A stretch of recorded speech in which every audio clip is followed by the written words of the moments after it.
जब दुर्योधन मृत्यु के करीब था तब श्री कृष्ण ने उससे कहा था, क्या वो सिर्फ एक युद्ध का अंत था या फिर एक गहरी सच्चाई का पर्दा उठ रहा था?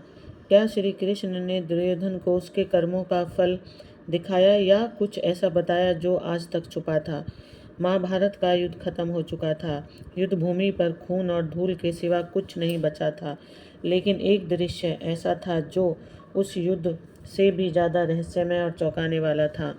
वह था दुर्योधन का अंतिम समय और श्री कृष्ण की उससे हुई आखिरी बातचीत।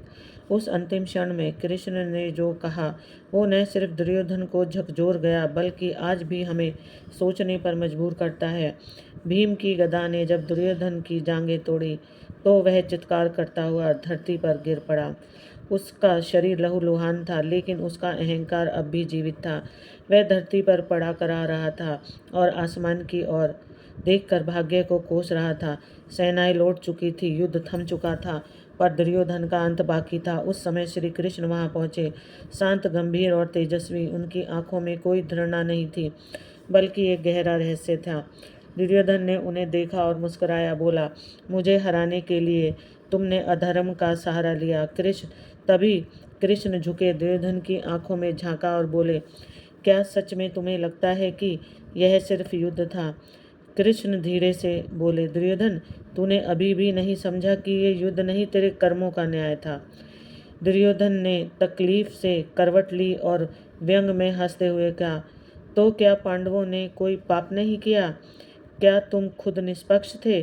कृष्ण ने शांत स्वर में कहा, मैं समय हूँ, न्याय करता हूँ, पक्ष नहीं लेता, लेकिन जो अधर्म को चुनता है उसका पतन निश्चित होता है। उन्होंने कहा, तेरा जन्म महान कुल में हुआ, शिक्षा भी श्रेष्ठ मिली, पर तूने अपने ही कुल का नाश किया, लालच, ईर्ष्या और अहंकार में डूबकर। दुर्योधन की आंखों में पहली बार पश्चाताप की हल्की सी परछाई उभरी। कृष्ण ने उसकी आंखों में देखा और बोले, अब भी समय है, सत्य को स्वीकार कर। दुर्योधन ने कृष्ण की ओर देखा। उसकी आंखों में पीड़ा तो थी, पर गर्व भी टपक रहा था।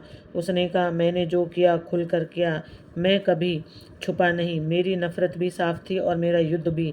पांडवों ने छल किया, गदागिरी तुमने गद्दारी करवाई, फिर तुम कर्म धर्म कहलाए।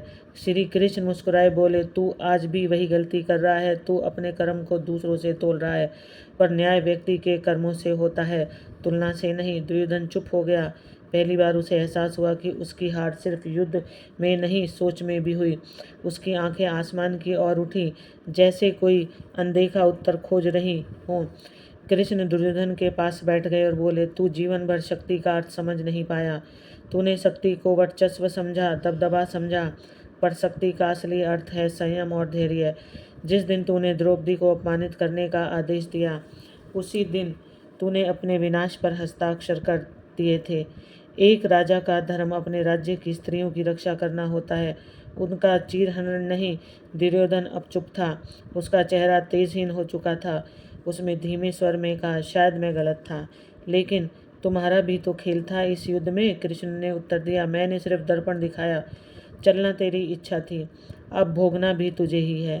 दुर्योधन की सांसें भारी हो रही थी। उसकी आंखों में एक अजीब चमक थी, जैसे अंत समय में उसे अपने जीवन की असली तस्वीर दिखने लगी हो। उसने कांपती आवाज में कहा, कृष्ण, क्या सच में यह सब मेरे कर्मों का फल था? कृष्ण ने सिर झुकाया और कहा, जो बीज तूने बचपन में बोए वही आज वृक्ष बनकर तेरे सामने खड़े हैं। सुकनी की बातों में आकर तूने अपने विवेक को मार दिया और हर रिश्ते को तोड़ डाला। भीम, गुरु, द्रोण, विदुर, किसी की बात नहीं मानी। दुर्योधन की आंखों में अब पानी था। उसने पहली बार अपने जीवन को उस नज़र से देखा जो आज तक छिपा रहा। कृष्ण ने कहा, यह पश्चातावा तुझे मोक्ष दिला सकता है, यदि तू सच में स्वीकार कर सके।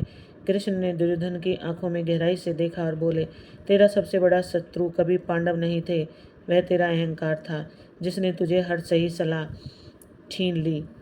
भीष्म ने समझाया, विदुर ने टोका, यहाँ तक कि गांधारी ने भी तुझे चेताया, पर तूने किसी की नहीं सुनी। तू खुद ही को अजय समझ बैठा और वही तेरी हार की सबसे बड़ी वजह बनी। दुर्योधन हंसा, कराती हुई टूटी हंसी में, क्या तुम चाहते हो कि मैं अपनी हार स्वीकार कर लूं? कृष्ण ने शांत स्वर में कहा, स्वीकार करने से तू छोटा नहीं होगा, बल्कि वही तेरा सबसे बड़ा पुरुषार्थ होगा। मृत्यु से पहले अहंकार का मरना जरूरी है, वरना अगला जन्म भी तेरे इसी अभिशाप के साथ होगा। दुर्योधन की आंखों में अब गहरी निराशा थी, लेकिन साथ ही साथ एक हल्का सा हलचल भी थी। वह समझ चुका था कि जीवन में सबसे बड़ा शत्रु अहंकार है, लेकिन उसका अहंकार को तोड़ने में उसे देर हो गई। उसने धीरे धीरे कृष्ण की ओर देखा और कहा, क्या अब कुछ भी बदल सकता है? क्या मैं अपनी गलतियों का प्रायश्चित कर सकता हूँ? श्री कृष्ण ने गहरी सांस ली और कहा, तुम्हारी गलतियां बड़ी थी, लेकिन यदि तुम सच में पश्चाताप करोगे तो मुक्ति पाओगे।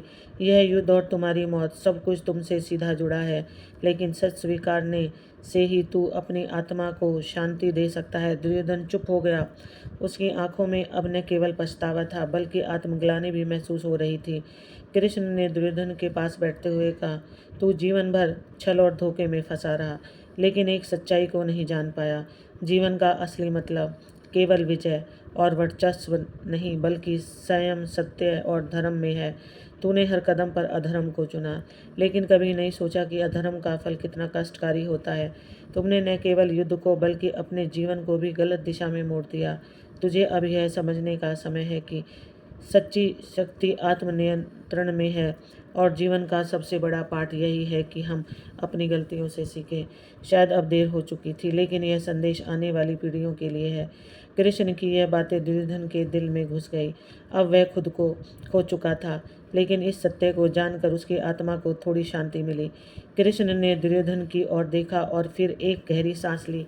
तुम सोच रहे होंगे कि तुम्हारी मौत के समय यहाँ क्यों खड़ा हूँ, पर तुम्हें एक और रहस्य बताता हूँ। कृष्ण ने दुर्योधन की ओर झुकते हुए कहा, तुम जानते हो तुम्हारा अंत पहले से तय था।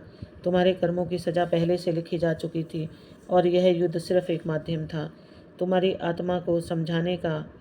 दुर्योधन का चेहरा फीका पड़ गया।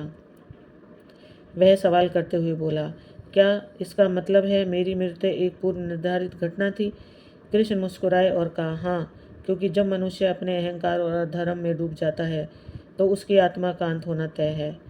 लेकिन तुमने इस सब को बहुत देर से सीखा, और यही सबसे बड़ी त्रसादी है।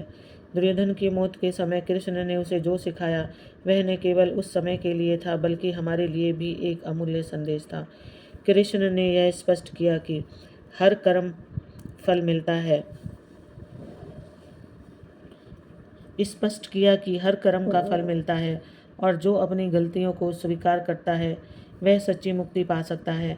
अहंकार और अधर्म से भरी जिंदगी अतः केवल दुख और विनाश की ओर ले जाती है। आज हम भी अपनी ज़िंदगी में वही गलतियां दोहराते हैं, आंतरिक संघर्ष, गलत फैसले और दूसरों की निंदा। लेकिन यदि हम कृष्ण के शब्दों पर ध्यान दें और अपने जीवन को सत्य, संयम और धर्म की राह पर चलाएं, तो हम भी दुर्योधन की तरह अपनी भूलों से सीख सकते हैं। क्या हम भी अपने कर्मों से सच्चाई को स्वीकार करने की हिम्मत जुटा पाएंगे? अगर इस कथा ने आपके दिल को छुआ तो वीडियो को लाइक, कमेंट और चैनल को सब्सक्राइब करें ना भूलें। राधे राधे। यह कहानी